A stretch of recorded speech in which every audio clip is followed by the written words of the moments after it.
So hello students, हमने पिछले lecture में नंबर ऑफ़ फोटोन्स कैलकुलेशन और फोटोन की एनर्जी ऑन डिफरेंट वेवलेंथ ये सब सवाल करके देखे थे। तो आज के लेक्चर में हम रेडिएशन प्रेशर के बारे में चर्चा करेंगे। तो देखिए, रेडिएशन प्रेशर क्या चीज़ होती है, पहले मैं ऐसे ही एक्सप्लेन कर रहा हूँ। रेडिएशन प्रेशर से आप समझ सकते हैं, जैसे सपोज़ करिए एक शीट है, हॉरिजॉन्टल शीट, ठीक है। तो हॉरिजॉन्टल शीट पर अगर मैं रोशनी गिराऊँ या फिर सपोज़ करिए आप एक स्मॉल पार्टिकल्स मैं उस पर थ्रो करूँ बहुत सारे, तो जब उस शीट पे हॉरिजॉन्टल पार्टिकल्स थ्रो होंगे बहुत सारे, तो फिर वो पार्टिकल्स क्योंकि मोमेंटम कैरी करेंगे, इस कारण से उस सरफेस पे क्या करेंगे, प्रेशर अप्लाई करेंगे, ठीक है। तो क्योंकि हम मान रहे हैं कि light is made up of particles, तो जब भी लाइट किसी सरफेस पे गिरेगी तो वो पार्टिकल्स उस जो फोटोन्स हैं वो उस सरफेस को स्ट्राइक करेंगे। और क्योंकि फोटोन्स के पास मोमेंटम होता है h/λ, जो हमने पढ़ रखा है, तो इस कारण से जब भी फोटोन्स किसी सरफेस पर गिरेंगे तो वो एक प्रेशर एक्सर्ट करेंगे, मतलब फोर्स एक्सर्ट करेंगे। तो उस फोर्स से रिलेटेड जो प्रेशर होता है उसको हम क्या बोलते हैं, रेडिएशन प्रेशर। रेडिएशन क्यों? क्योंकि it is occurring due to radiation, ठीक है। तो अब देखिए, जैसे सपोज़ करिए कोई सरफेस है, तो इस पर मान लो फोटोन्स गिरे, ठीक है, इस तरीके से। तो हमने पढ़ा है कि 3 फिनोमेना पॉसिबल हैं। एक तो ये रिफ्लेक्ट होके वापस जा सकते हैं, या ट्रांसमिट हो सकते हैं,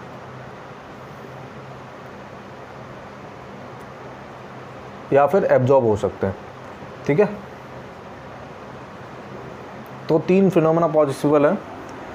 तो अगर मतलब हम जब रेडिएशन प्रेशर जब हम पढ़ते हैं तो फिर हम क्या मानेंगे कि ट्रांसमिशन जो है बिल्कुल नहीं होता है, मतलब ट्रांसमिशन इज़ ज़ीरो। हम मानेंगे कि सिर्फ रिफ्लेक्शन और एब्जॉर्प्शन हो रहा है, ठीक है। अब देखिए, हमने 2 टर्म्स हमने डिफाइन करी, कौन कौन सी? एक तो absorptive power,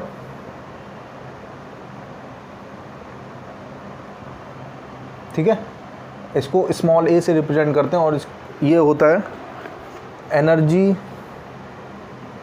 absorbed upon energy incident, ठीक है। ये होता है एब्जॉर्प्टिव पावर। अब देखिए, इसकी कोई यूनिट नहीं है, लेकिन फिर भी हम इसको पावर बोलते हैं। तो ये क्या है? Absorptive power. अब ऐसे ही एक और टर्म होता है जिसको हम बोलते हैं रिफ्लेक्टिव पावर, ठीक है। इसको हम कैसे बोलेंगे? Energy reflected upon energy incident. समझ आया? इसको हम स्मॉल r से रिप्रेजेंट करते हैं। तो देखिए, रिफ्लेक्शन हो गया, एब्जॉर्प्शन भी हो गया। अब ट्रांसमिशन बिल्कुल नहीं मान रहे, तो फिर a + r की वैल्यू क्या होनी चाहिए? ये 1 होना चाहिए, है ना। तो हम डिफरेंट केसेस में, मतलब डिफरेंट केसेस बनाएंगे। जैसे सपोज़ करिए एक बार एब्जॉर्प्शन पूरा कम्प्लीटली हो रहा है, 100% एब्जॉर्ब हो रहा है पार्टिकल, और रिफ्लेक्शन 0 हो रहा है। एक केस हम ये पढ़ेंगे। दूसरा, जब एब्जॉर्प्शन 0 हो रहा है, रिफ्लेक्शन हो रहा है कम्प्लीटली, दूसरा केस ये पढ़ेंगे। और तीसरा केस एब्जॉर्प्शन हो रहा है 1 - r, रिफ्लेक्शन हो रहा है इतना। तो हम 3 केसेस में रेडिएशन प्रेशर डिस्कस करेंगे। तो चलिए डिस्कस करते हैं।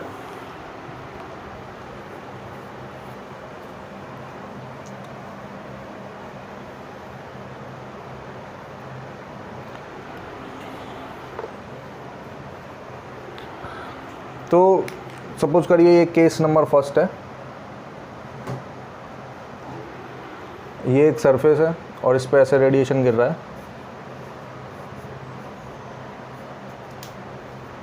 और ये एरिया पूरा का पूरा A है, कैपिटल A, इंटेंसिटी I और लैम्डा, ठीक है। ये 2 चीज़ें आपको दे रखी हैं। अब आपको केस फर्स्ट क्या दिया गया? एब्जॉर्प्शन की वैल्यू 1 है और रिफ्लेक्शन 0 हो रहा है, ठीक है। तो आपसे पूछा है फाइंड रेडिएशन प्रेशर। अब हम जितने भी केसेस करेंगे उन सब पर रेडिएशन प्रेशर को ही कैलकुलेट करना है हमको बेसिकली, ठीक है। तो बाय डिफ़ॉल्ट क्वेश्चन क्या है? रेडिएशन प्रेशर कैलकुलेट करना। तो अब देखिए, रेडिएशन प्रेशर कैलकुलेट करने के लिए मैं सबसे पहले आपको एक इम्पॉर्टेंट बात बताना चाहूँगा। जैसे आपने पढ़ा है F की वैल्यू होती है dP/dt, ठीक है। अगर मैं F एवरेज की बात करूँ, एफ एवरेज की, तो इसको क्या लिखेंगे, delta P by delta T. यही लिखा जाएगा। अब देखिए अगर डेल्टा टी को मैं इधर ले जाऊँ तो क्या लिखा जाएगा, F average delta T is equal to delta P. तो अगर मैं डेल्टा टी को 1 लिख दूँ, if delta T is equal to 1, ठीक है, तो एफ एवरेज की वैल्यू कितनी होगी, वो एग्जैक्टली चेंज इन मोमेंटम हो जाएगा। सो this is very important concept.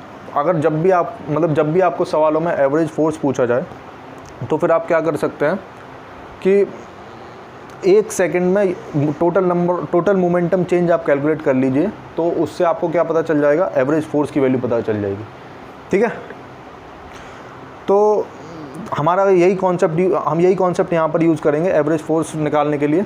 हम क्या करेंगे, 1 सेकंड में कितना मोमेंटम चेंज हो रहा है फोटोन्स का, वो कैलकुलेट कर लेंगे। ठीक है, तो इनिशियल मोमेंटम कितना था, hc/λ। ठीक है, initial momentum h/λ, initial momentum ये था। अब रिफ्लेक्शन कुछ नहीं हो रहा, सारे के सारे एब्जॉर्ब हो जा रहे हैं। A1 का मतलब क्या है, only absorption is taking place, 100% particles are absorbed. तो P फाइनल कितना हो जाएगा, 0। ठीक है, तो डेल्टा P कितना हुआ, डेल्टा P हुआ h/λ। ये एक फोटोन का चेंज इन मोमेंटम है। ठीक है, अब देखिए एक फोटोन का चेंज इन मोमेंटम ये है, तो टोटल नंबर ऑफ फोटोन्स अगर हम निकाल लें और उन टोटल नंबर ऑफ फोटोन्स का इस डेल्टा बी से मल्टीप्लाई कर दें, तो टोटल चेंज इन मोमेंटम आ जाएगा इन 1 सेकेंड। और वो total change in momentum in 1 second ही हम क्या बोलेंगे, average force applied by photons on surface. ठीक है, तो चलिए कैलकुलेट करते हैं। टोटल नंबर ऑफ फोटोन्स कितने होंगे, टोटल नंबर ऑफ फोटोन्स ये क्या होंगे, इसको हम बोलेंगे, देखिए ये हम ऑलरेडी कैलकुलेट कर चुके हैं। I × A जो है per unit time energy fall कर रही है, और एक प्रोटॉन की एनर्जी क्या होती है, hc/λ। तो IA/λ/hc, ये टोटल नंबर ऑफ फोटोन्स गिरेंगे। ठीक है, तो फिर फोर्स कितना हो जाएगा, फोर्स को हम क्या लिखेंगे, n, इसको n बोलते हैं ना, स्मॉल n। n मतलब स्मॉल n का मतलब total number of photons falling per unit time. ठीक है, फोटोन्स पर यूनिट टाइम। तो n डेल्टा p क्या हो जाएगा, फोर्स। अब देखिए n डेल्टा p की वैल्यू कितनी है, n है I/λ/hc इंटू डेल्टा p की वैल्यू है h/λ। h और लैम्डा कैंसिल आउट हो जाएंगे, तो फाइनली कितना आया, IA/c। अब ये आया फोर्स, तो प्रेशर कितना होगा, रेडिएशन प्रेशर, इसकी वैल्यू कितनी हो जाएगी, फोर्स अपॉन एरिया। तो क्या लिखेंगे, I/c। समझ आया।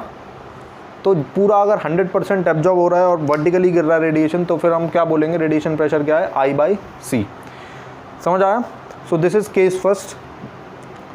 चलिए दूसरा केस डिस्कस करते हैं।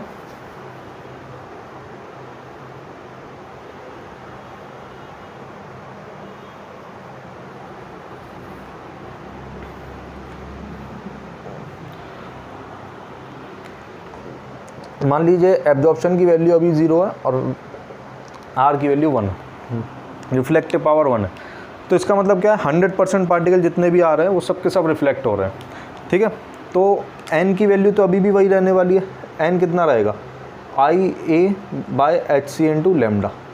ठीक है, और p इनिशियल कितना है, h/λ डाउनवर्ड्स, और p फाइनल कितना है, p फाइनल है h/λ अपवर्ड्स।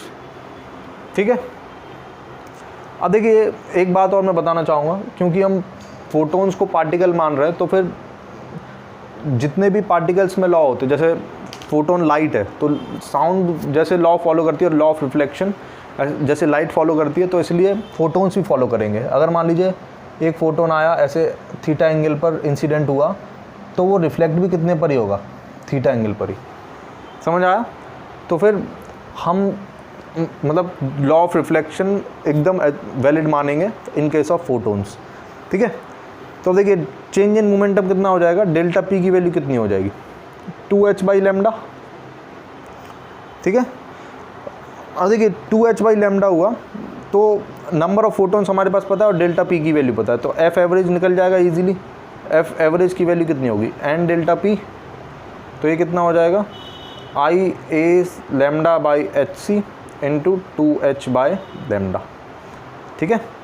और h और लैम्डा कैंसिल हो जाएंगे, तो फाइनली कितना आया 2IA बाय सी। तो रेडिएशन प्रेशर हम कितना लिखेंगे, रेडिएशन प्रेशर की वैल्यू हो जाएगी फोर्स अपॉन एरिया, मतलब 2I बाय सी, ठीक है। समझ आई बात। अब देखिए इस पे एक सवाल करके देख लेते हैं।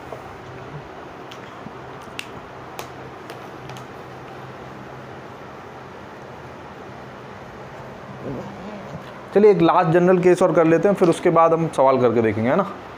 केस थर्ड क्या है, मान लीजिए R की वैल्यू R है और A की वैल्यू है 1 माइनस R। तो देखिए इसको सेपरेटली कैलकुलेट करने की ज़रूरत नहीं है। अब देखिए अगर टोटल नंबर ऑफ फोटोन्स की वैल्यू है I A lambda by H C, तो इसमें से कितने रिफ्लेक्ट हो रहे हैं, नंबर ऑफ फोटोन्स रिफ्लेक्टिंग,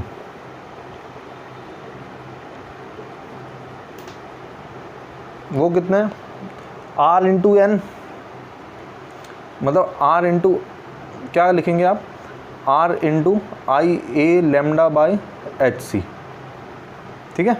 इतने नंबर ऑफ फोटोन्स रिफ्लेक्ट हो रहे हैं, और नंबर ऑफ फोटोन्स एब्जॉर्ब कितने हो रहे हैं,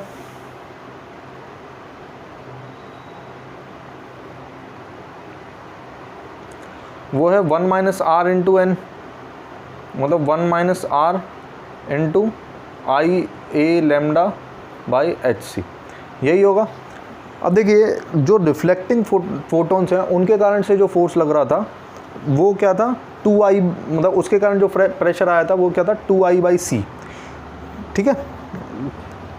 या फिर चलिए फोर्स ही कैलकुलेट कर लेते हैं डायरेक्टली। इन फोटोन्स, रिफ्लेक्टिंग फोटोन्स के कारण फोर्स कितना होगा, फोर्स हो जाएगा 2, चलिए कैलकुलेशन ही कर लेते हैं फॉर रिफ्लेक्शन।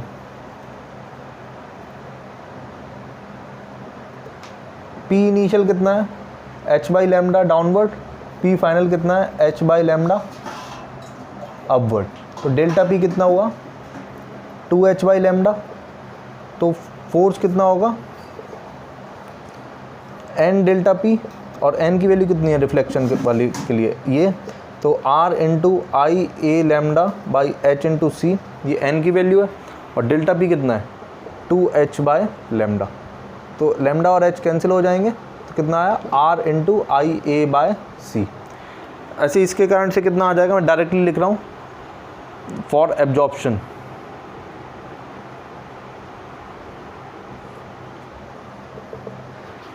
फॉर एब्जॉर्प्शन कितना हो जाएगा 1 minus R into I A by C, क्योंकि ये h बाई लैम्डा कैंसिल हो जाएगा, है ना, उसके लिए h बाई लैम्डा होता है सिर्फ, तो इतना आ जाएगा, ठीक है। तो नेट फोर्स कितना होगा, इन दोनों का सम हो जाएगा बेसिकली। तो देखिए कितना आएगा,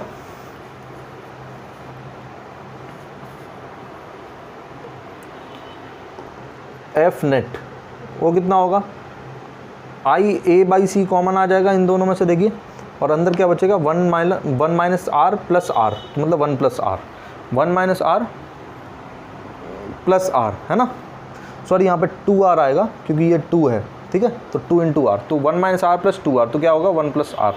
तो ये नेट फोर्स हो जाएगा, और रेडिएशन प्रेशर कितना हो जाएगा, वो हो जाएगा I by C into 1 plus R. तो आप डायरेक्टली इस फार्मूले को याद रखेंगे तो फिर तीनों केसेस जो हमने अभी पढ़े वो तीनों इसमें कंप्लीट हो गए, ठीक है। अब देखिए अब एक दो क्वेश्चन करके देख लेते हैं।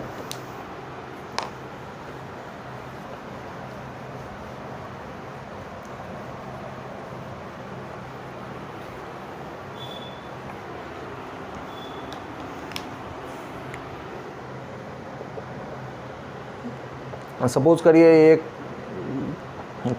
क्यूबिकल बॉक्स है, मास m, इसका कोफिशिएंट ऑफ फ्रिक्शन म्यू दे रखा है, और इसकी साइड a है क्यूब की, और इंटेंसिटी ऐसे गिर रही है इस पर I, और लैम्डा उसकी वेवलेंथ है।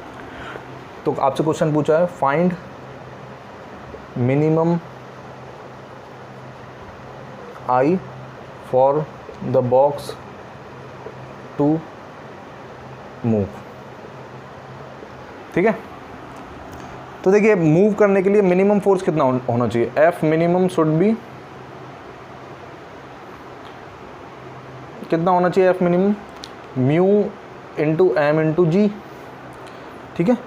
तो कम से कम इंटेंसिटी के कारण जो फोर्स लगना चाहिए वो क्या होना चाहिए, म्यू एम जी, या फिर हम ऐसा लिख सकते हैं F should be greater than equals to mu M G, ठीक है। और ये एफ किसके कारण से लगेगा, इस फोटोन्स के कारण से। तो फोर्स हम कितना लिखेंगे, देखिए प्रेशर आप ऐसा मान लीजिए कि ए की वैल्यू 1 है और आर की वैल्यू 0 है, ये आपको गिवन है सपोज क्वेश्चन में। मतलब जितने भी फोटोन्स आ रहे हैं सारे के सारे एब्जॉर्ब हो रहे हैं, रिफ्लेक्शन कुछ भी नहीं हो रहा है, ठीक है।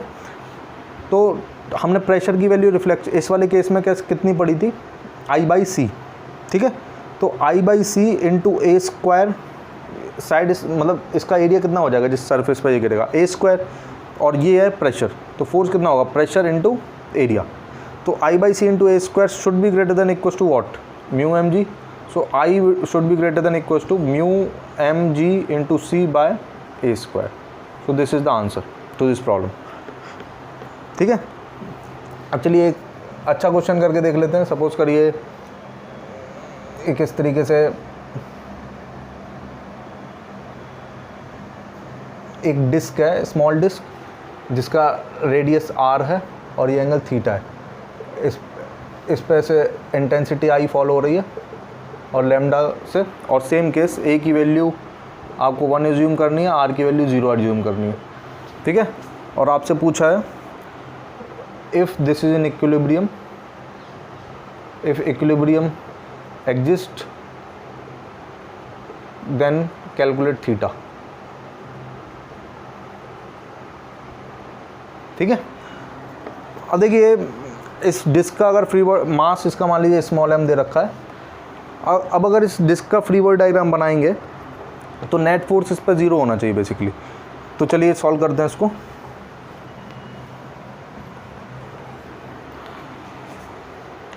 तो देखिए इस डिस्क पे एक फोर्स तो इधर से लगेगा, ऐसे टेंशन लगेगा, और डाउनवर्ड mg लगेगा, ठीक है। और ये देखिए ये एंगल जो है ये थीटा दे रखा है, तो आप इसको सॉल्व कर सकते हैं। क्या लिखेंगे, देखिए T cos theta is equals to क्या होना चाहिए, mg, और टी साइन थीटा किसके बराबर होना चाहिए, f के। और f कितना होगा, I/C into pi r square, यही होना चाहिए टी साइन थीटा।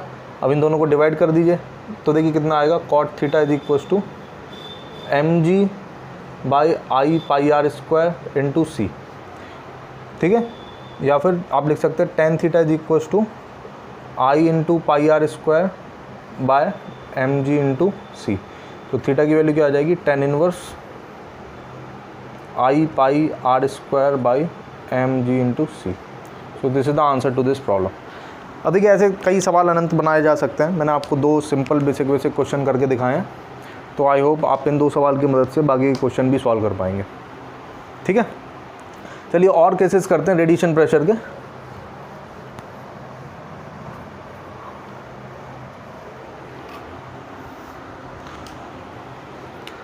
अब सपोज करिए ये सरफेस है और इस पर रेडिएशन इस तरीके से गिर रहा है, ठीक है।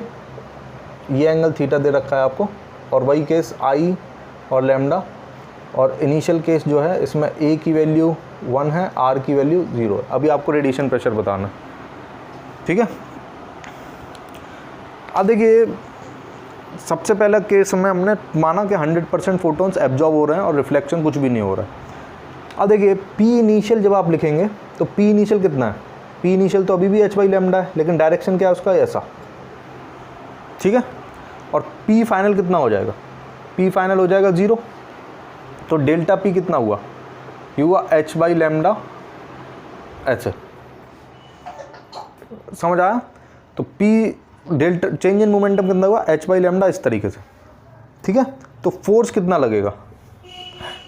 अब देखिए पहले n की वैल्यू लिख लेते हैं। इसमें n की वैल्यू हम ऑलरेडी कैलकुलेट कर चुके हैं, है ना। एक सवाल हमने पहले किया था, इस तरीके के सवाल पहले कर रखे हैं। मान लीजिए ये एरिया आपको A दे रखा है, तो हम क्या लिखेंगे, I into A cos theta, इतनी एनर्जी गिर रही है इस पर, अपॉन HC बाय लैम्डा, ठीक है, ये है नंबर ऑफ फोटॉन्स। तो फोर्स कितना आया, अब देखिए फोर्स की वैल्यू आएगी N इंटू डेल्टा पी, तो क्या लिखेंगे I A lambda cos theta by H into c into H by lambda, यही होगा। H और लैम्डा कैंसिल आउट हो जाएंगे तो क्या आएगा आई ए कॉस थीटा बाय सी। समझ आई बात। अब देखिए ये फोर्स का डायरेक्शन जो आया वो ऐसा आया, ठीक, इस तरीके से आया। तो अगर हम प्रेशर लिखना चाहें, रेडिएशन प्रेशर की बात करें अगर,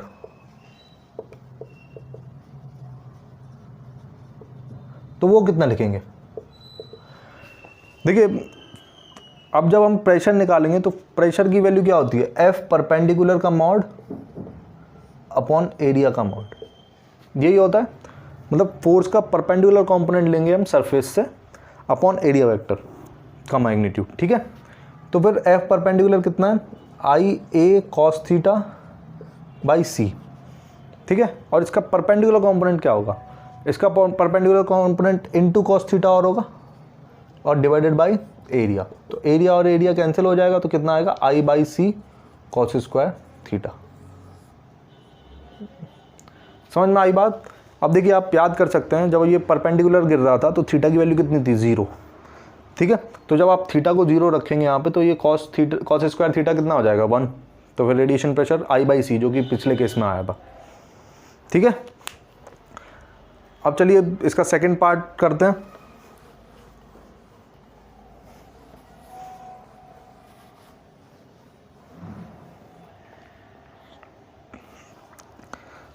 सेकंड पार्ट में उल्टा हो जाएगा, ए की वैल्यू 0 और आर की वैल्यू 1, मतलब 100% रिफ्लेक्ट हो रहा है, ठीक है। तो देखिए पी इनिशियल कितना है, H बाई लैम्डा इस तरफ और पी फाइनल कितना है। अब देखिए रिफ्लेक्ट हो रहा है तो फिर पार्टिकल कैसे जाएगा, इस तरीके से जाएगा। तो फिर पी फाइनल हम क्या लिखेंगे, H बाई लैम्डा इस तरफ, ठीक है। तो डेल्टा पी जब आप निकालेंगे तो देखिए डेल्टा पी निकालने के लिए क्या कैसे लिखेंगे आप, P final minus P initial होता है, ठीक है।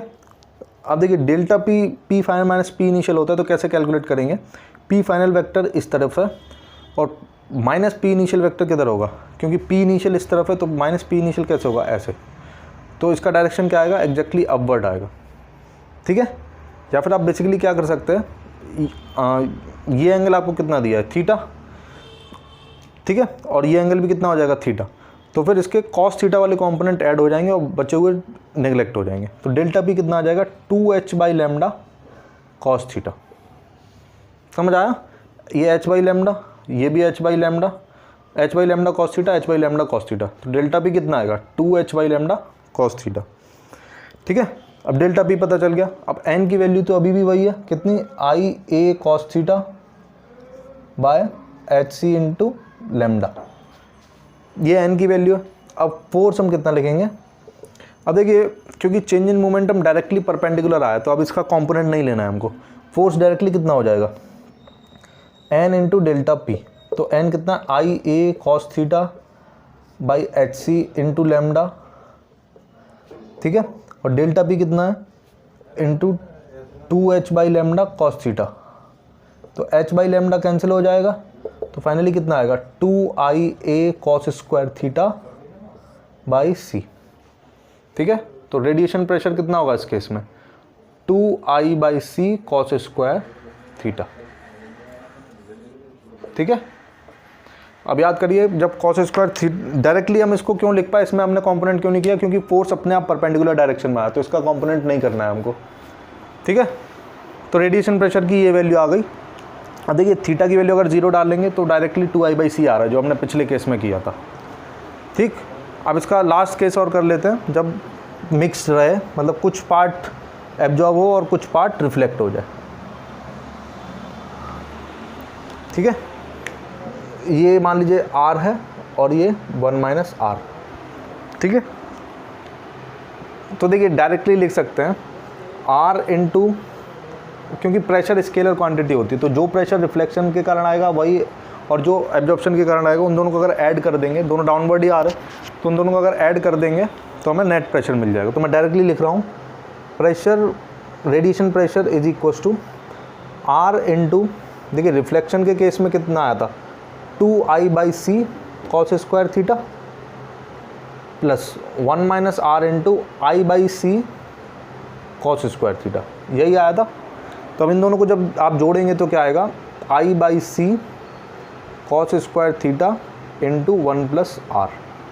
अगर आप ये फॉर्मूला याद कर लें तो जितने भी केसेस अभी पढ़े हैं सारे के सारे इसमें कवर अप हो जाते हैं। ठीक है, समझ में आया?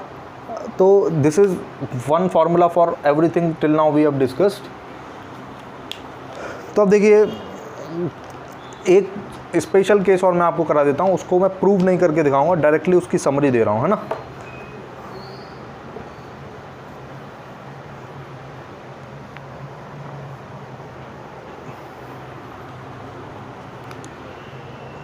स्पेशल केस, मान लीजिए ये एक स्फीयर दे रखा है आपको, रेडियस इसका R और इस पर रेडिएशन इस तरीके से गिर रहा है।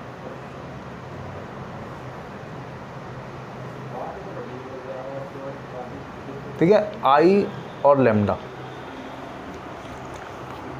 समझ आया? अब आपसे पूछा है मतलब वही तीनों केसेस, A बराबर 1 R बराबर 0, A बराबर 0 R बराबर 1, A बराबर 1 माइनस R बराबर R, ये तीनों केसेस। तो देखिए इन तीनों केसेस के लिए इसमें जो फॉर्मूला आता है रेडिएशन प्रेशर का,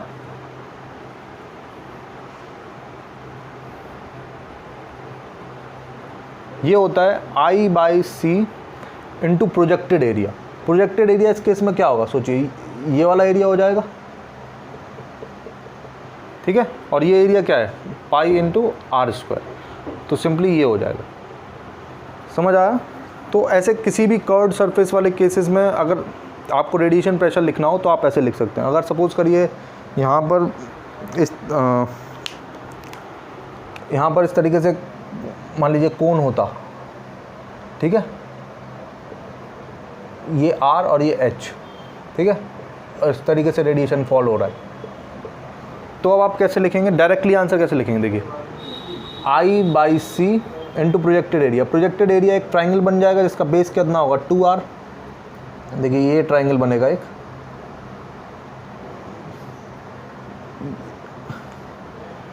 देखा, इसका ये साइड कितना हो जाएगा 2R और ये हाइट कितना हो जाएगा H, तो कितना लिखेंगे इंटू R इंटू H।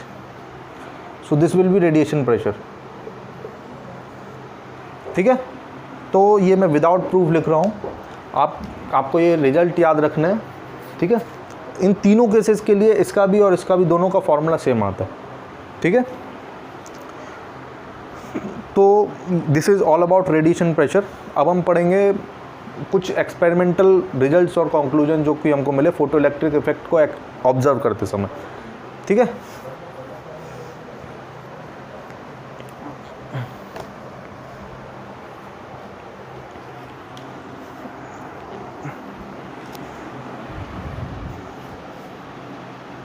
तो चलिए बच्चों अब हम पढ़ लेते हैं एक्सपेरिमेंटल रिजल्ट्स एंड कंक्लूजन्स।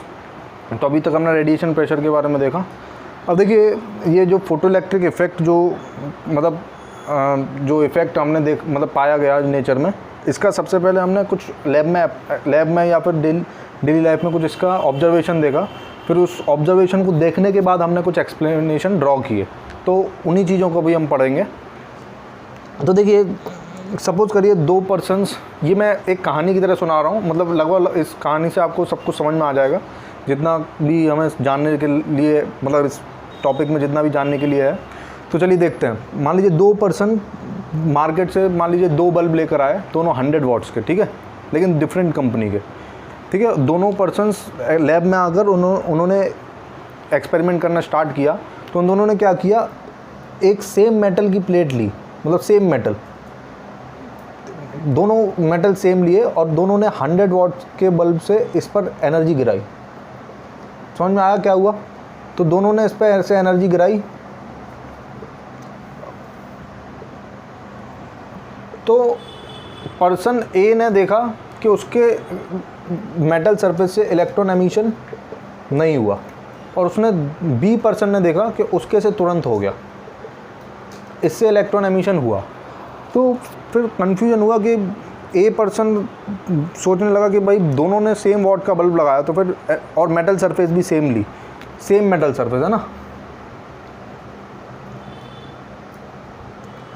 तो सेम मेटल सरफेस लिया, फिर एक से निकला एक से नहीं निकला, ऐसा कैसे हुआ?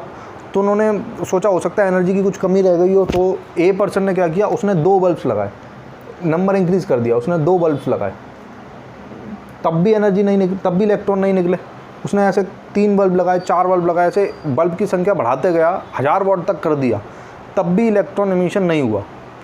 और उसने फिर क्या किया, इसका 50 वॉट्स कर दिया, तो उसने देखा फिर भी इससे इलेक्ट्रॉन निकल रहा है। तो इतने एक्सपेरिमेंट से उसे ये बात समझ में आई कि इलेक्ट्रॉन एमिशन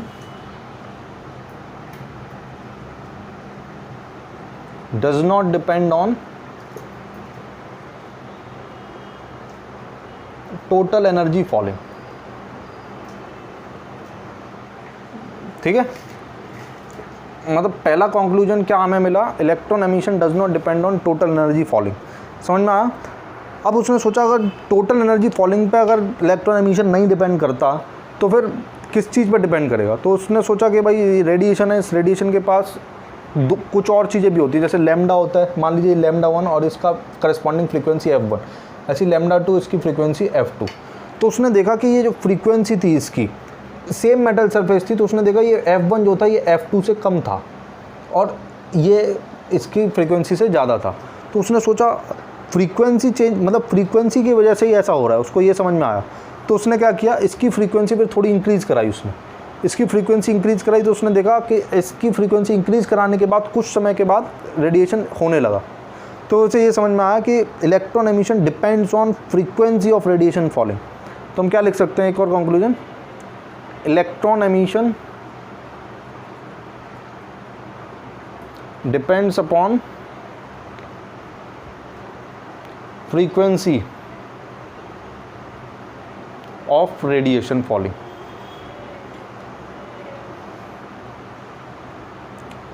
अब देखिए यहाँ पर फर्स्ट कंक्लूजन में मैं लिखा टोटल एनर्जी। तो टोटल एनर्जी का एक और मतलब क्या है, इंटेंसिटी भी आप लिख सकते हैं, क्योंकि इंटेंसिटी क्या है, total energy per unit time. ठीक है, तो बेसिकली इलेक्ट्रॉन, हमने 2 कंक्लूजन ड्रॉ किए कि electron emission depends on frequency of radiation, frequency के साथ साथ मैं वेवलेंथ भी बोल रहा हूँ। ठीक है, और does not depends on what, total energy या फिर इंटेंसिटी ऑफ रेडिएशन। ठीक है, तो हमें 2 बातें समझ में आई इससे। तो उन्होंने क्या किया, मतलब पर्सन ए ने क्या किया, उसने फ्रीक्वेंसी पहले तो बढ़ाई थी, तो फिर रेडिएशन होने लगा, फिर उसने फ्रीक्वेंसी फिर वापस से कम करना स्टार्ट की। तो उसने देखा एक पर्टिकुलर वैल्यू ऑफ फ्रीक्वेंसी से अगर नीचे फ्रीक्वेंसी हो जाए, तो उसने देखा उस पर्टिकुलर एक क्रिटिकल वैल्यू ऑफ फ्रीक्वेंसी से नीचे फ्रीक्वेंसी पे इलेक्ट्रॉन एमिशन पॉसिबल ही नहीं है। तो उसने उस क्रिटिकल फ्रीक्वेंसी को नोट किया उस मेटल के लिए, और उसने फिर मेटल सरफेस चेंज करा के देखी, उसने डिफरेंट मेटल्स के लिए ये एक्सपेरिमेंट रिपीट किया। तो उसने देखा फ्रीक्वेंसी जब हम वेरी कराते हैं तो हर मेटल के लिए कोई एक फिक्स वैल्यू ऑफ फ्रीक्वेंसी आती है जिस फ्रीक्वेंसी से नीचे कोई इलेक्ट्रॉन एमिशन नहीं होता है। तो उसने उस स्पेशल क्रिटिकल फ्रीक्वेंसी को क्या बोला, थ्रेशोल्ड फ्रीक्वेंसी। ठीक है, तो फिर इसको डिफाइन कर लेते हैं हम लोग। देखिए ये थ्रेशोल्ड फ्रीक्वेंसी क्या होता है, इसको चलिए डिफाइन करते हैं।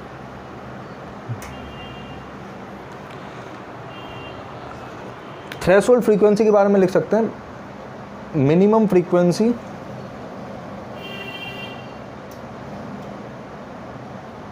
Of radiation, minimum frequency of radiation required for ejection of electrons. ठीक है, तो मतलब एक मिनिमम फ्रीक्वेंसी होनी चाहिए किसी रेडिएशन की। अगर उस रेडिएशन की उस फ्रीक्वेंसी से वैल्यू कम अगर हम लेते हैं फ्रीक्वेंसी, तो फिर कोई इमिशन ऑफ इलेक्ट्रॉन नहीं होगा। तो उसको हमने क्या बोला, थ्रेशोल्ड फ्रीक्वेंसी। ऐसे ही इसके करस्पॉन्डिंग एक थ्रेशोल्ड वेवलेंथ भी होगी।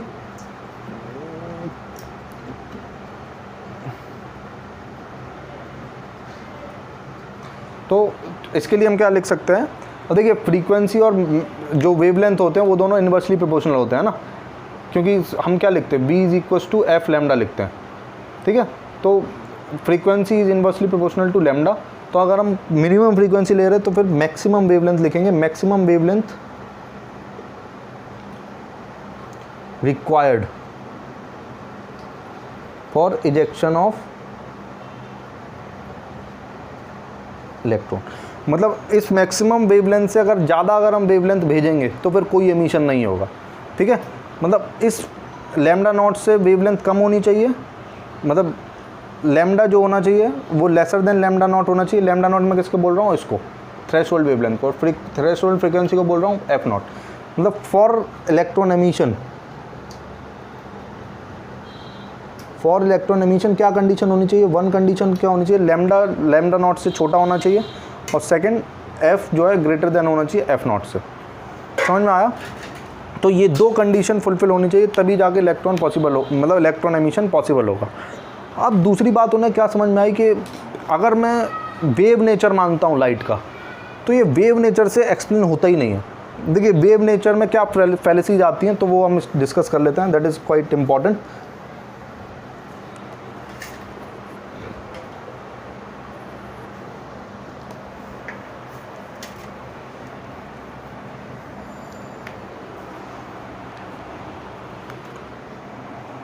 तो देखिए failure of wave theory in explanation या फिर इन एक्सप्लेनिंग फोटो इलेक्ट्रिक इफेक्ट,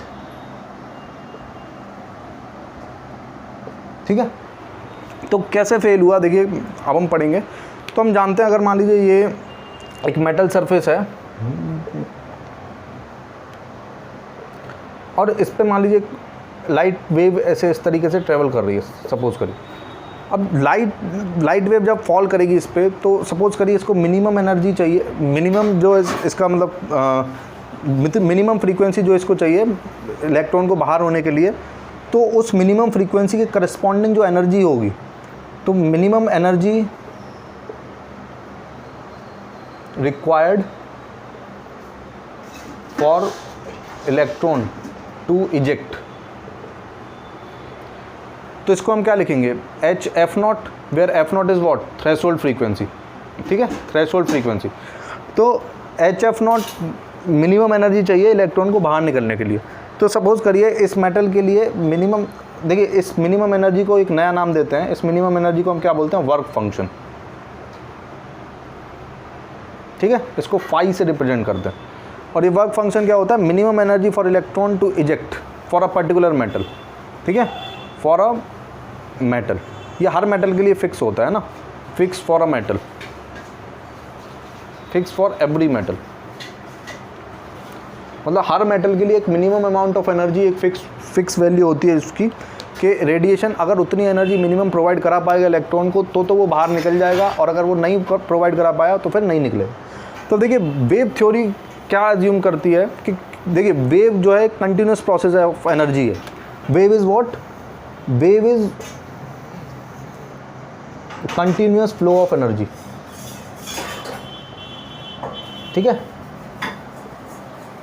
मतलब ये कांस्टेंट पावर डिलीवर करती है, ठीक है, कांस्टेंट पावर डिलीवर करती है। अब सपोज करिए ये वेव जो है 5 joules per second energy deliver कर रही है, और सपोज करिए इसका वर्क फंक्शन की वैल्यू है 5 जूल्स सपोज, ठीक है।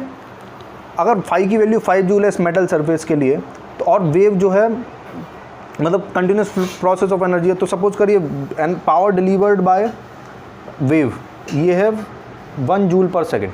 अगर ये डाटा है तो फिर इसको 5 सेकंड में निकल जाना चाहिए इलेक्ट्रॉन को, क्योंकि मिनिमम एनर्जी कितनी चाहिए, 5 जूल, तो ये 1 जूल पर सेकंड दे रही है, तो फिर 5 सेकंड में ये 5 जूल दे देगी। तो 5 सेकंड के बाद क्या होना चाहिए, इलेक्ट्रॉन एमिशन होना चाहिए। लेकिन और अगर मान लीजिए 2 जूल पर सेकंड दे तो फिर 2.5 सेकंड में बाहर निकलना चाहिए। तो इससे हमें क्या समझ में आया, मतलब कोई भी वेव अगर हम फॉल कराएं, मतलब किसी भी टाइप का रेडिएशन इस पर फॉल कराएं, तो फिर क्योंकि वेव एक कंटिन्यूस प्रोसेस ऑफ एनर्जी है, तो और इलेक्ट्रॉन को एक मिनिमम एनर्जी की रिक्वायरमेंट है, तो अगर हम कोई भी वेव उस पर फॉल कराएं तो फिर इलेक्ट्रॉन बाहर निकलना चाहिए था। तो according to wave theory, for every kind of wave there should be what electron emission, ठीक है, क्योंकि it is continuous process of energy, तो कुछ ना कुछ समय के बाद वो 100% जितनी रिक्वायर्ड एनर्जी वो दे देगी। लेकिन एक्चुअल में दोनों ही बातें नहीं हुई। एक तो पहली बात क्या नहीं हुई, सब वेव्स के मतलब सारे रेडिएशन के लिए इलेक्ट्रॉन एमिशन होता ही नहीं, ठीक है। पहली बात तो ये पहली फैलेसी क्या आई, मतलब वेव नेचर, ठीक है मैं अलग से ही लिखता हूँ इसको,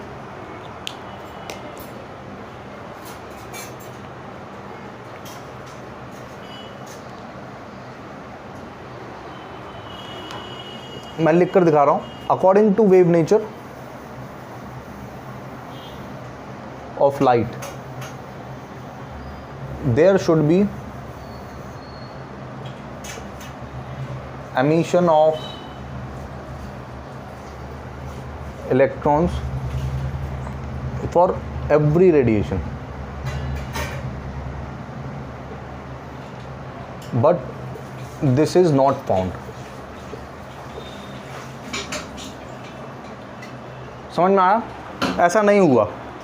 फॉर एवरी रेडिएशन मतलब for any frequency there is no ejection of electron, there is certain minimum value of frequency required for ejection of electrons to happen, ठीक है। तो पहला फॉल्ट जो वेव थ्योरी से आया वो ये था, क्योंकि अगर हम वेव नेचर मानते हैं तो कंटिन्यूस प्रोसेस ऑफ एनर्जी और फ्लो होने के कारण हर रेडिएशन से इलेक्ट्रॉन एमिशन होना चाहिए, लेकिन ऐसा नहीं होता है। तो पहला फैलेसी ये था।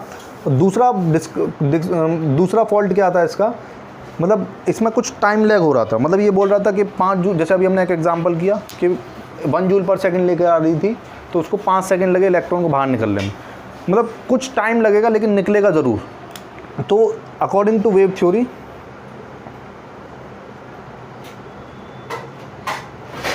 There should be time lag, ठीक है, but it is found that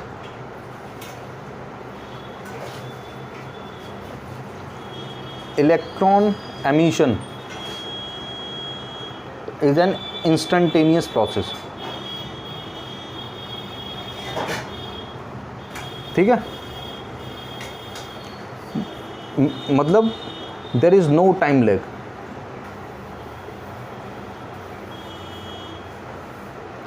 समझ में आई बात?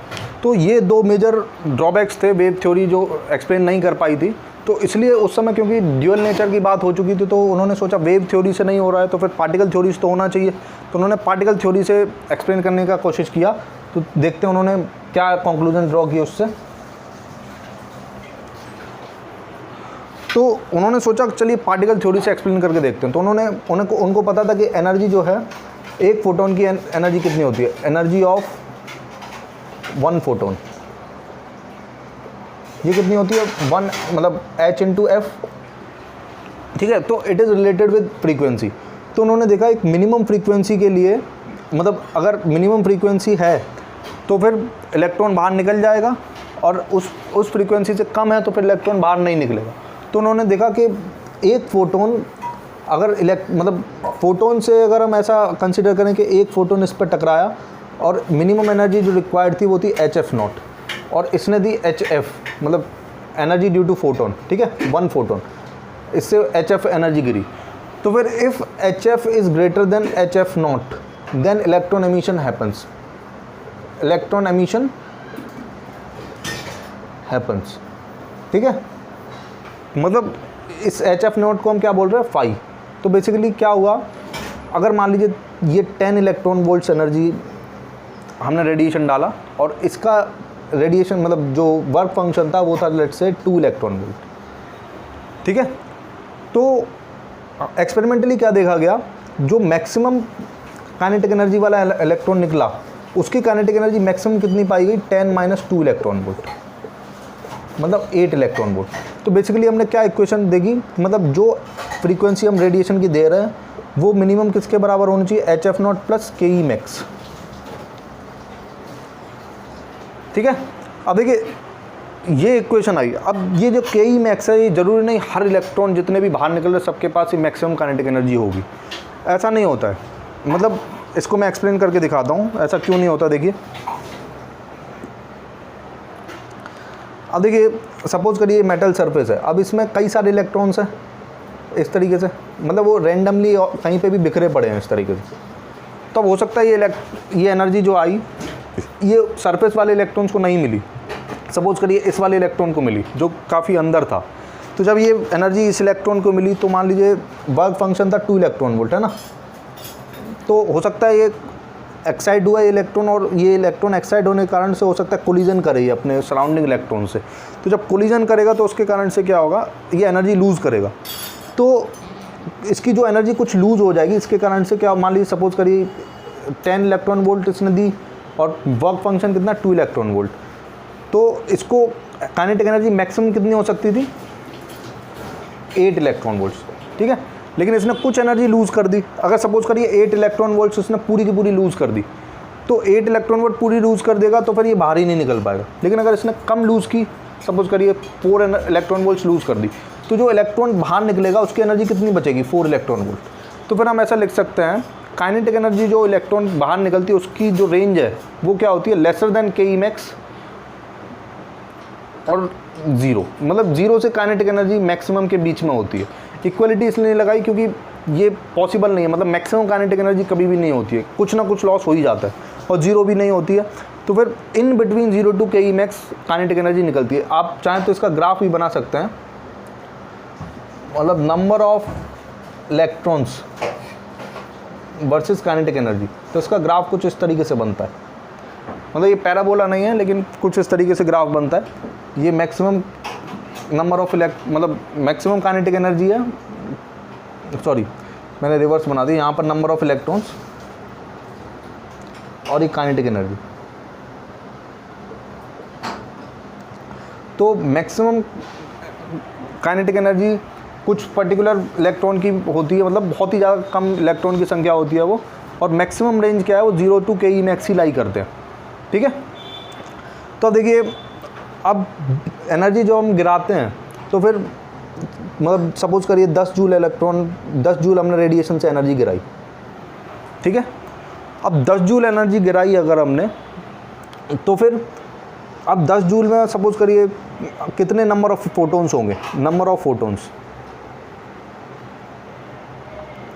तो देखिए फोटोन की एनर्जी इलेक्ट्रॉन वोल्ट्स में होती है ना, तो अगर आप 10 को इलेक्ट्रॉन वोल्ट से डिवाइड, मतलब इलेक्ट्रॉन वोल्ट्स से डिवाइड करेंगे, मतलब टोटल नंबर ऑफ फोटॉन्स निकालेंगे, तो 1 इलेक्ट्रॉन वोल्ट में कितना होता है 1.6 × 10⁻⁻19, ठीक है।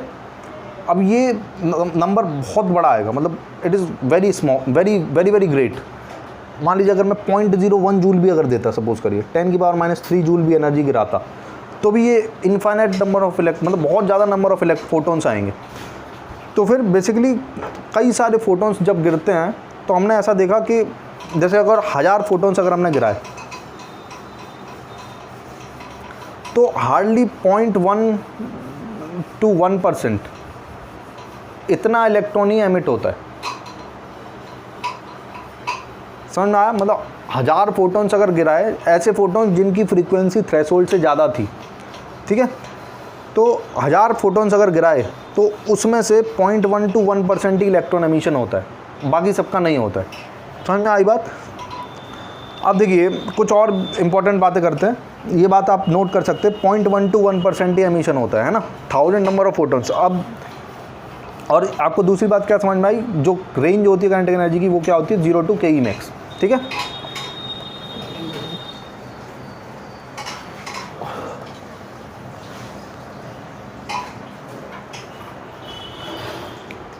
अब देखिए जैसे ये मेटल सरफेस है, अब जैसे हमने वो शुरुआत का एक्सपेरिमेंट किया था, इस पर हम फोटॉन्स गिरा रहे थे, तो हम 100 वॉट्स एनर्जी डाल रहे थे, तो इनिशियली इलेक्ट्रॉन एमिशन नहीं हुआ था।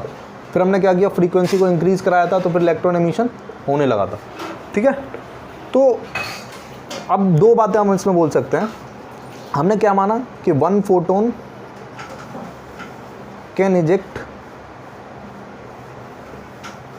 ओनली 1 इलेक्ट्रॉन, ठीक है।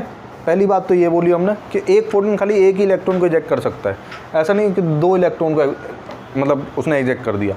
एक फोटोन खाली एक ही इलेक्ट्रॉन को एनर्जी दे सकता है और एक इलेक्ट्रॉन केवल एक ही फोटोन से एनर्जी ले सकता है, ठीक है। तो पहली बात यह है। दूसरा, electron emission depends on only, या फिर ऐसा लिख सकते हैं, electron emission depends on energy of one photon. ठीक है, एनर्जी ऑफ वन फोटोन पे इलेक्ट्रॉन एमिशन डिपेंड करता है, टोटल एनर्जी पर नहीं करता है। इलेक्ट्रॉन एमिशन, ये हम पहले से ही लिख चुके हैं, does not depends on total energy. ठीक है, लेकिन अगर ये पूछा जाए number of electron emission, number of electron ejected, ये डिपेंड ऑन व्हाट, ये डिपेंड्स ऑन टोटल एनर्जी, ठीक है, and number of photons falling. ऐसा क्यों बोल रहे हैं? देखिए, टोटल एनर्जी को हम क्या बोल सकते हैं, number of photons into energy of one photon, ऐसा लिख सकते हैं। तो देखिए, जितने ज़्यादा फोटॉन्स होंगे उतने ज़्यादा कोलिजन्स पॉसिबल हैं, तो उतने ही ज़्यादा इलेक्ट्रॉन एमिशन भी पॉसिबल है। तो इसलिए हम क्या लिख रहे हैं, number of electron ejected depends on total energy. ठीक है, कितनी टोटल एनर्जी डायरेक्टली डिपेंड किस पे करती है, नंबर ऑफ फोटॉन्स पे। तो जितने ज़्यादा फोटॉन्स के नंबर होंगे उतना ज़्यादा इलेक्ट्रॉन एमिशन पॉसिबल है। तो इसलिए हम क्या बोल रहे हैं, टोटल एनर्जी पे भी डिपेंड करता है और नंबर ऑफ फोटॉन्स पे भी डिपेंड करता है। ठीक है, अब देखिए एक्सपेरिमेंटल एक दो बातें और पाई गई, वो भी मैं डिस्कस कर लेता हूँ।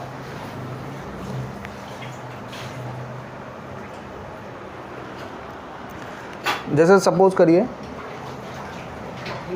इस पर हमने एमिशन, इलेक्ट्रॉन एमिशन किया। सपोज करिए इसका वर्क फंक्शन है लेट्स से 2 इलेक्ट्रॉन वोल्ट। इस पर हमने जो एनर्जी ऑफ वन फोटोन गिराई EP, ये है 3 इलेक्ट्रॉन वोल्ट। ठीक है, और ऐसे हमने 1000 फोटॉन्स गिराए, तो मान लीजिए 2 इलेक्ट्रॉन्स बाहर निकले सपोज। और एक बार फिर एक्सपेरिमेंट किया, इसमें हमने EP जो लिया वो 6 इलेक्ट्रॉन वोल्ट लिया और फिर 1000 फोटॉन्स गिराए। अब पूछा गया कि कितने इलेक्ट्रॉन्स बाहर निकलेंगे। ये पाई इसका अभी भी 2 इलेक्ट्रॉन वोल्ट ही है। ठीक है, अब पूछा गया कितने इलेक्ट्रॉन्स निकले, नंबर ऑफ इलेक्ट्रॉन्स एमिटेड। तो देखिए ये एक्सपेरिमेंटल बात है, आपको अंदाजे से लगेगा कि ये 3 इलेक्ट्रॉन वोल्ट का है, इसकी एनर्जी कम है, तो ये कम पॉसिबिलिटी इलेक्ट्रॉन को बाहर निकालने की, लेकिन इसका 6 इलेक्ट्रॉन वोल्ट एनर्जी है तो इसकी पॉसिबिलिटी ज़्यादा है इलेक्ट्रॉन को बाहर निकालने की। लेकिन एक्सपेरिमेंटली ये पाया गया कि same number of electrons are emitted, मतलब इसमें भी 2 इलेक्ट्रॉन ही निकले। ये एक्सपेरिमेंटल बात है, आपको ओरली ये मतलब गलत लगेगी, लेकिन एक्सपेरिमेंटल ऑब्जर्वेशन यही है। ये सवाल जेई में भी एक बार पूछा जा चुका है, तो हम वही मानेंगे जो जेई में माना गया था। तो मैं इसको समराइज़ कर रहा हूँ, इस रिजल्ट को। मैंने इस रिजल्ट को क्या बोल रहा है, number of electrons ejected upon number of photons falling. ठीक है, एट अ पर्टिकुलर टेम्परेचर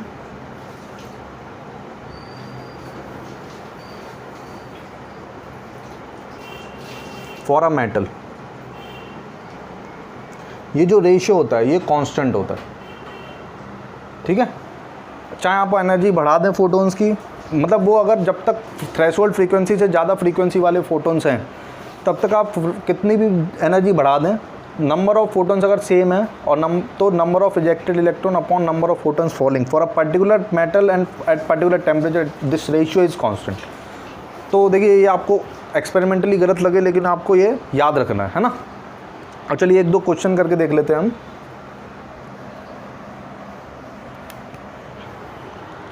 अब देखिए क्वेश्चन जो बेसिकली आता है वो किस इक्वेशन पे आता है। हमने इक्वेशन क्या पढ़ी, HF बराबर HF0 प्लस KE मैक्स, ये पढ़ी। या फिर इसको ऐसे भी लिख सकते हैं HC by lambda naught plus KE max is equal to SC by lambda where, और या फिर इसको लिख सकते हैं मतलब this HF0 is equal to SC by lambda naught is equal to phi. This phi is what, work function. ठीक है, तो ये आइंस्टीन ने इक्वेशन दी थी, आइंस्टीन इक्वेशन है ये। अब देखिए इस पर सवाल कैसे कैसे आते हैं। जैसे एक सिंपल सा सवाल, जैसे सपोज करिए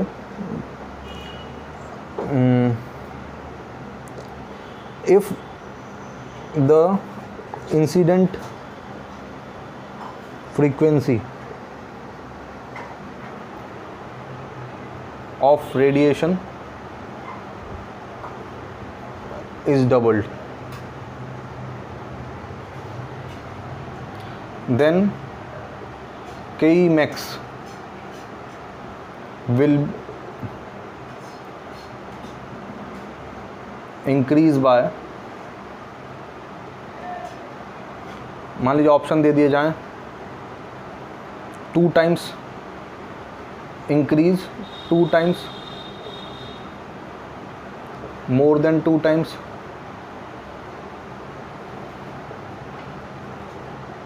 और थर्ड पूछा गया लेस देन 2 times।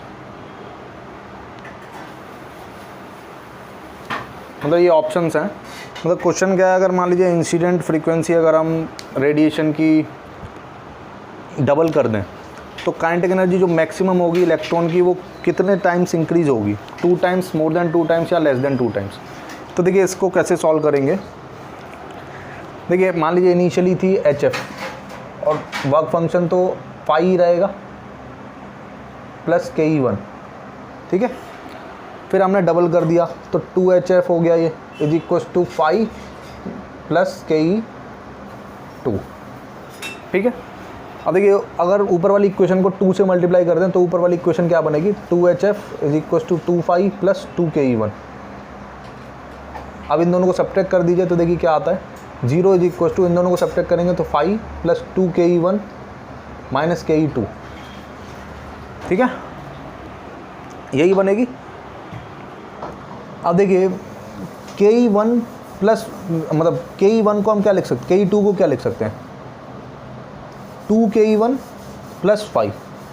तो इससे आप क्या बोल सकते हैं कि काइनेटिक एनर्जी जो फाइनल है वो मोर देन डबल है, क्योंकि डबल तो केवल इतना ही हो गया और उसमें 5 और एक्स्ट्रा ऐड हो रहा है, तो it increase by basically more than 2 times, ठीक है। So correct answer will be second.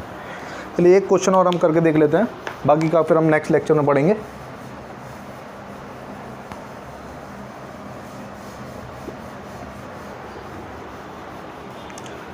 मान लीजिए एक कोई मेटल सरफेस है, इस पर 2 डिफरेंट रेडिएशन गिराए गए एक सेम मेटल सरफेस पे, है ना। इसकी वेवलेंथ लैम्डा 1 थी, इसकी वेवलेंथ लैम्डा 2 थी। तो जो काइनेटिक एनर्जी मैक्सिमम निकली KE max 1 और KE max 2, इन दोनों का रेशियो आपको गिवन है ये ईटा के बराबर। तो आपसे वर्क फंक्शन की वैल्यू पूछी है, ठीक है। तो मैं इक्वेशन लिख कर दिखा दे रहा हूँ, आप खुद से सॉल्व करिएगा इसको। तो देखिए कैसे लिखेंगे, HC by lambda 1 is equal to 5 plus KE1, ठीक है। जो उसको क्या लिख सकते हैं, HC by lambda 1 minus 5 is equal to KE1। और ऐसे ही हम दूसरे के लिए क्या लिखेंगे, HC by lambda 2 minus 5 is equal to KE2। और जब इन दोनों को डिवाइड कर देंगे तो फिर क्या आ जाएगा, ये ईटा आ जाएगा। फिर आप इसको सॉल्व कर सकते हैं। अब चलिए मैं सॉल्व ही करके दिखा देता हूँ। तो आएगा HC by lambda 1 lambda 2 minus, sorry ये eta times minus 5 into eta is equal to HC by lambda 1 minus 5, ठीक है। तो 5 वाला टर्म इधर ले आते हैं तो क्या आएगा, 5 eta minus 1 is equal to HC times eta by lambda 1 minus, sorry यहाँ पर लैम्डा 2 आ जाएगा माइनस 1 बाई लैम्डा 1, ठीक है। तो बस 5 की वैल्यू यहाँ से डायरेक्टली मिल जाएगी। मैं यहाँ पर लिख रहा हूँ 5 कितना आएगा, HC eta by lambda 2 minus 1 by lambda 1 upon eta minus 1। So this is the answer to this problem. अब ये एरोडोक का सवाल था लेकिन सिंपल सा क्वेश्चन है, आपको समझ में आ गया होगा। So thank you very much. Next we will start in study in next lecture.